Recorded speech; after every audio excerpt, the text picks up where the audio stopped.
What if the signing of Kirk Cousins tells you something entirely different?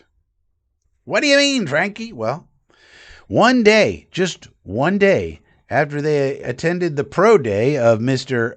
Fernando Mendoza, they go and run and do this creative ass contract, which essentially is 1 year, 20 million, but they did it creatively so that the Falcons still had to pay their to 2 million or something, some percentage.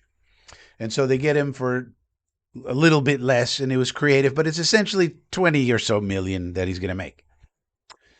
And they did all of this one day after attending the pro day of Fernando Mendoza. And what if that tells you that they went and they were like, nah, we like him. I mean, it's hard not to like Fernando Mendoza, but do they love him?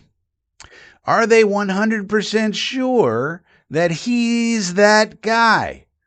Maybe, just maybe, in their evaluations, as other people in the media have been speculating over the past 2 weeks, maybe people like Orlovsky and Tannenbaum and others are actually right, and Mendoza and Simpson are a lot closer than we think. After all, just one day after the pro day, they run to Mike McCartney, the agent of Cousins, and they say, let's do a creative deal that has all sorts of things. It also has some $80 million thing at the end of it, which seems ridiculous. Why do they have to put that in there? I'm not sure. But they do that. Why? I mean, if they love Mendoza, wouldn't you pencil him in to be the starter? Or if you say, well, wait a minute, we want him to get situated, wouldn't you just let Aiden O'Connell take snaps in the beginning of the year? What do you care? Why do you got to give all this money to Cousins? What if that tells you, no. Unlike everybody else in the media saying the same old thing, Mockingbird Media, they all say the same thing. He's going to be a perfect mentor to Mendoza. Why is he going to be a perfect mentor to Mendoza, by the way, when he didn't want to be a mentor to Michael Penix? His whole reason for getting the hell out of Atlanta, he didn't want to sit there and mentor Michael Penix. That was his whole gripe. He had a meeting with the owner for 5 hours, or some amount of hours, and the owner had 5 pages of notes coming out of it. What was that all about? And then now he's going to make the perfect mentor to Mendoza? Why? The guy doesn't seem to want to be a mentor to anybody. What's the difference between Penix and Mendoza? So it seems to me he's going to be the starter for the Raiders. And it also seems to me it's possible that they're not so high on Mendoza. Maybe they're not, they like him, I'm sure, because everybody likes him. But maybe they're not sky high on him. And if you're not sky high on him, maybe, just maybe, you want to do a little trade back and still get the quarterback of the future. Let's say it's Simpson, and you say, yeah, but Simpson is short on starts. He needs some time to develop. Okay, now that's why you went and ran and got Kirk Cousins. Oh my goodness. And maybe you want to do a little trade back with the Jets because after all, this way, that's the one way you can be sure you're going to get your guy Simpson while also getting perhaps a first round pick for 2027 when you think you're going to be competitive. So that's a thought that I had. Perhaps this means they might be open to a little thing we like to call a trade back. Yep, that's a Frankie bomb. Yep, that's a Frankie bomb. Nobody else talking about that except this one right here. So let me know what you got to say about that. Yeah, exactly, Bruno. Murph is here. So let me know what you think about that. Am I crazy? Maybe I am. Now, maybe it doesn't mean anything. Maybe it means exactly what the media, big media, is telling you. I don't know.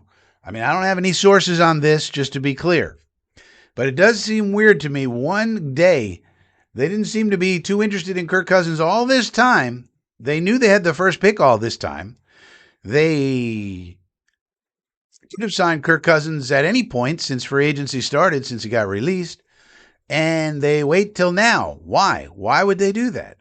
Well, they finished their evaluation with Fernando when they were with him in person, and maybe, they were like, okay, he's good, but we're not sure which one we like better between him and Ty Simpson. And if you don't know which one you like better, and you think the Jets would give you a big trade like a first round pick next year plus say a fourth round pick this year, something like that would probably get it done. Why wouldn't you do it if you had them graded out about the same? And you say, all right, we're going to sit Ty Simpson this year behind Kirko, no problem. That's why we needed him. Otherwise, we could have just gone with Aiden O'Connell, or we could have just signed earlier in the offseason. We could have just signed Gardner Minshew or one of those guys. Instead, you waited all this time. Why? Number one, and then number two, it comes right after going to the pro day where you saw him live, and maybe that confirms something you thought, like, we like him because everybody likes him. Nobody's going to say, well, he stinks. Everybody at least likes him, but it's a question of how much better, if at all, is he than Simpson. You heard the last 2 weeks, a lot of people, including Orlovsky, saying, I have Simpson graded higher. Simpson better than Mendoza. That's what he's saying. And if that's the case, why wouldn't you do a trade back then? And this way, you do it with the Jets because you can be sure nobody else is going to steal your guy. Who knows what the hell the Cardinals are going to do? Nobody knows. Or maybe somebody trades up, so you just lock in a number two. The Jets would go and get Mendoza, so you don't have to worry about that. And we're also one of the few people who'd be probably very willing to give you a 2027 first-round pick since we have three. And next year is supposed to be a big, big year. And so it makes a lot of sense from that point of view. Karate says, boom. Frankie Bomb. We need to get like a graphic that says Frankie Bomb. I would make the Raiders eat their pick. Well, you have to assume the Jets are very high on Mendoza. Now, we don't know that the Jets are very high on Mendoza.